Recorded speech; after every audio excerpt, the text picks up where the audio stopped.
جی بھائی۔ بیٹا میں آپ لوگوں کا پڑوسی ہوں، ابھی نیا ہی شفٹ ہوا ہوں، میں نماز کے لیے جا رہا تھا تو سوچا آپ کے بھائی کو بھی ساتھ میں لے چلتا ہوں، آپ ان کو بھی بلائے اور آپ بھی میرے ساتھ آ جائیں، مل کے نماز پڑھتے ہیں۔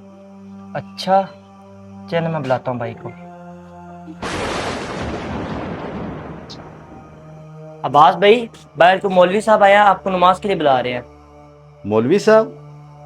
میرا تو کوئی دوست مولوی نہیں ہے۔ اوہو، وہ کہہ رہے ہیں میں آپ کا ہمسایہ ہوں، نیا شفٹ ہوا ہوں۔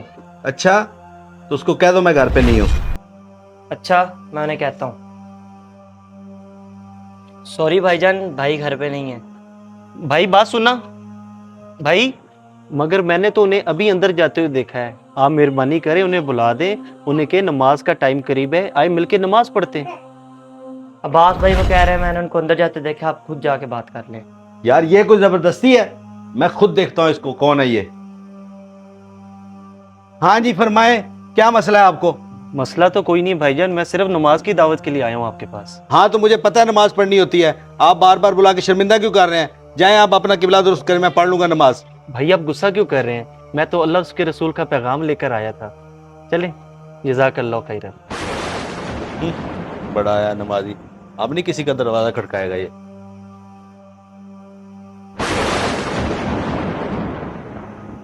السلام علیکم ورحمۃ اللہ وبرکاتہ۔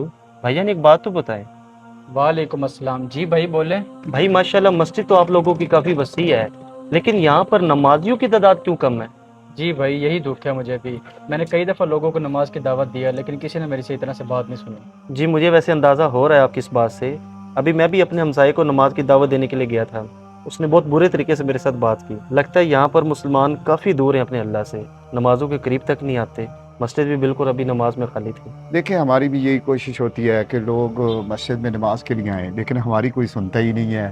یہ ہماری مسجد کے صدر صاحب ہے، اب انشاءاللہ ہم لوگ مل کے لوگوں کو نمازی بنائیں گے۔ جہیل صاحب، وہ جو نیا پلازا بن رہا ہے نا، اس کا کانٹریکٹ ہر حال میں مجھے چاہیے۔ ہاں کوشش کرنے والی بات ہے، ویسے اس بندے کو میں جانتا ہوں جس کے ہاتھ میں جو ہے نا یہ کانٹریکٹ ہے۔ اچھا اس بندے کے ساتھ بھی کوئی لین دین کر لیں گے، لیکن یہ پروجیکٹ ہاتھ سے نہیں جانا چاہیے۔ اور خیر ہے تمہیں، جہاں تک میں اس بندے کو جانتا ہوں وہ 1 روپے بھی رشوت کا نہیں لیتا۔ اچھا چلو تم میری میٹنگ ارینج کرواؤ نا اس کے ساتھ، میں خود ہی بات کر لیتا ہوں۔ ہاں ہاں تو ریڈی رہے، میں کوشش کر کے جو ہے نا تیری میٹنگ ارینج کروا دیتا ہوں ان کے ساتھ۔ دورانی اسٹیٹ ڈیل، ہاں یہی ہے۔ السلام علیکم سر۔ چلو ٹھیک ہے، میں پھر بعد میں بات کرتا ہوں آپ سے۔ وعلیکم السلام ورحمۃ اللہ۔ سر آپ؟ یہ تو وہی شخص ہے جس کی اس دن میں نے بستری کی تھی، مجھے نہیں لگتا میرا ادھر کام بنے گا۔ کیا سوچ رہے ہیں آپ؟ جو آپ سوچ رہے ہیں ایسا کچھ بھی نہیں ہوگا۔ لیکن میں نے سر اس دن آپ کے ساتھ بڑی زیادتی کی تھی۔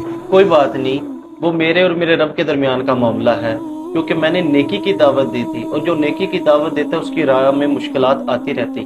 میں آپ کے ساتھ کانٹریکٹ کرنے کے لیے بالکل تیار ہوں، لیکن آپ کو میری 2 شرطیں ماننی ہوں۔ کیسی شرط؟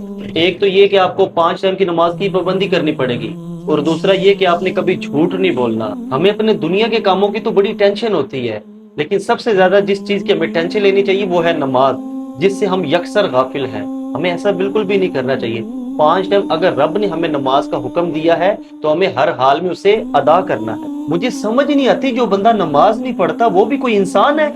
غوث پاک تو فرماتے ہیں کہ جو بے نمازی ہے اسے مسلمانوں کے قبرستان میں دفن نہ کیا جائے۔ سر آپ بالکل ٹھیک کہہ رہے ہیں، میں انشاءاللہ آئندہ نماز کی پابندی کروں گا اور جھوٹ بھی نہیں بولوں گا۔